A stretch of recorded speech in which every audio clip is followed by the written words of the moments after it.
એવા ગણેશ આવ્યા હતા ને એમણે શ્રી ગણેશ કર્યા કહેવાય, પણ યજમાન જયરાજસિંહજી જાડેજા, આપ સામે બેઠેલા આપ સૌ આગેવાનો, ભાઈઓ, વડીલો, યુવાન દોસ્તો,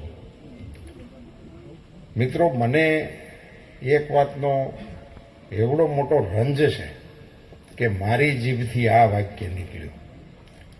મારી આખી લાઈફમાં મેં કોઈ નિવેદન કર્યું હોય અને એને પાછું ખેંચ્યું હોય એવો રેકોર્ડ નથી. મારી આખી લાઈફમાં આવો રેકોર્ડ નથી. આજે એક ચૂંટણીની અને એ બી અનાયોજિત કાર્યક્રમ, એ કોઈ કાર્યક્રમ પણ નહોતો.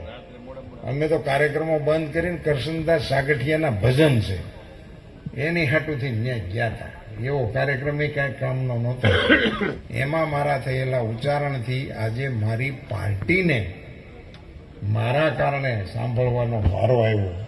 જયરાજસિંહજી, એનીથી મોટો અફસોસ કે દુઃખ બીજી કોઈ વાતનું નથી.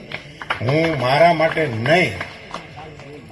માટે નહીં સાહેબ શબ્દ વાપરું છું, સમજીને વાપરું છું, ક્ષત્રિય સમાજની સભામાં વાપરું છું, જયરાજસિંહના અધ્યક્ષ સ્થાને મળેલા આ બધા મહાનુભાવોની ઉપસ્થિતિમાં બોલું છું કે મારી પાર્ટીને મારા કારણે સાંભળવાનું થયું છે. મિત્રો, હું આ સમાજ પાસે બે હાથ જોડીને માફી માંગુ છું.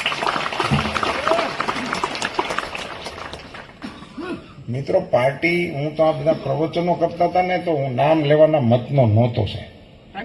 નહીં, ટાઈમ માટે નહીં જયરાજસિંહજી. હું જેના નામ બોલ્યો માફીના વિડીયોમાં, એને લોકો ટ્રોલ કરે છે કે તે હું કામ આમ કીધું. એટલે હું આપના નામ લેવાના મતનો નહોતો, પણ નામ ના લઉં તો આપને એમ લાગે કે અમારા નામ ન લીધા એટલા માટે. અન્યથા નામ લઈને પાછા એ નામ ગણતા છે ને એટલે કોઈક લખતા છે નહીં. એટલે આપણે બીજો મુદ્દો એક મારે જે કહેવાનો હતો એ તો બીજો એક મુદ્દો એવો હતો કે મને ઘણા આગેવાનો એમ કીધું હતું કે આપ કયો તો અમે એવું નિવેદન આપીએ એમ તમારા ટેકામાં. મેં બધા આગેવાનોને ના પાડીશું કે એના નામ બોલવાના મતનો નથી.